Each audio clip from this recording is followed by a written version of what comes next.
radical concern. What is, of course, in an altruistic sense, a matter of concern, is that the teacher have the interests of the students at heart, and that sort of thing, which of course is laudable in itself, but it's after the fact. It's after the fact of this first transformation. So, but you see, that puts a very that makes it tremendously. First, I must transform myself before I can teach. Precisely. But see that there is a little bit something in it which is not quite accurate. That means I have to wait till I change. Why can't I change if I'm an educator in the very act of teaching?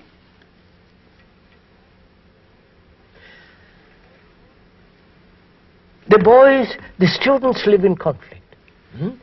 The educator lives in conflict.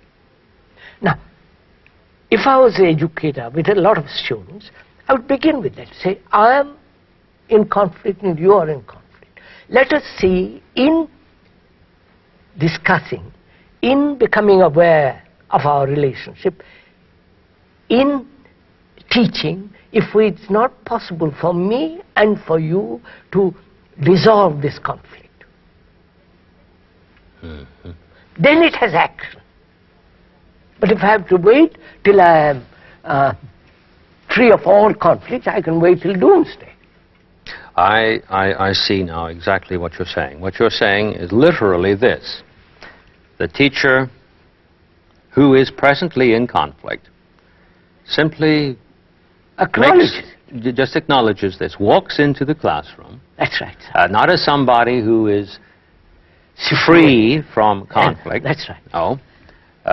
But he walks into the classroom, and here it is. We're facing it. And he looks at his students, and he lays it out. And that's the first thing I would discuss, not the technical subjects. Because that's living. Yes. And then and also in the very teaching of a technical subject, I would say, all right, let's see how we approach. I can learn from that, so that both the student and the educator know their conflicts and are interested in resolving the conflict, and therefore they're tremendously concerned. That produces an extraordinary relationship. Because I've watched it. I go to several schools in India and in England, and it takes place. In this taking place, love breaks out. Of course, that is the very essence of it. Because I care, I feel responsible. May I go into this just a little bit? One of the things that has concerned me in the series of our dialogues is that someone should have perhaps not seen as clearly as I think you have pointed out for me, that in our discussions of thought and of knowledge, what we've been saying is that there's some dysfunction in thought and in knowledge which relates to its own nature, the nature of thought and the nature of knowledge, which could very well give the impression that that thought is a disease or that knowledge is a disease, rather than giving the impression, as I've understood from you, that thought and knowledge have their proper uses. Of course. Their natures are not corrupt as such. Obviously not. Exactly. It is the usage of quite. Right.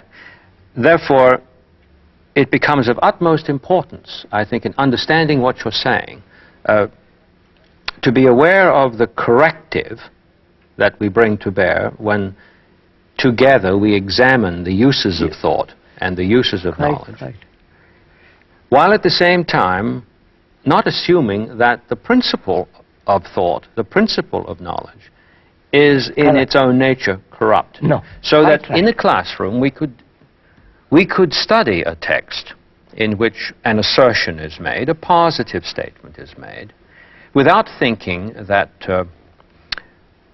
name and form are in themselves corrupt. Obviously not. I mean, microphone is a microphone. There is nothing corrupt about it. Exactly. But, you know, the thing comes home to me with tremendous force that one must begin in his relationship to his students with doing this. I must tell a little story on myself here. Years ago, I went to hear a lecture of yours, and I listened, I thought, very, very carefully. And of course, one lecture is not in itself, perhaps, at least for someone like me, it was not enough. Or another way to put it, perhaps more honestly, would be I was not enough at the time for the lecture, because it seems, as I recall it now, that the principles that we have been discussing, you stated very, very clearly. I went away from that lecture with the impression that, that there was a very close relationship between what you're saying and Buddhism, and I was thinking about this whole label thing as scholars are wont to do. Well, you know how we divide the world up into species. And in our series of conversations now,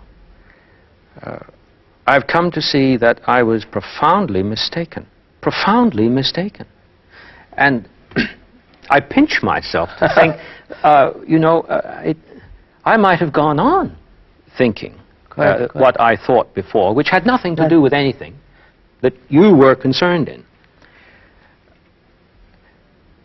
It is a revelation to face it that one doesn't have to have a credential to start with before he walks into the room.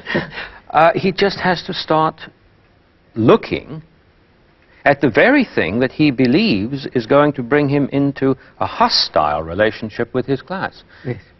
Because we believe that there are things that we must avoid talking about because they create dissension, disruption, and put us off.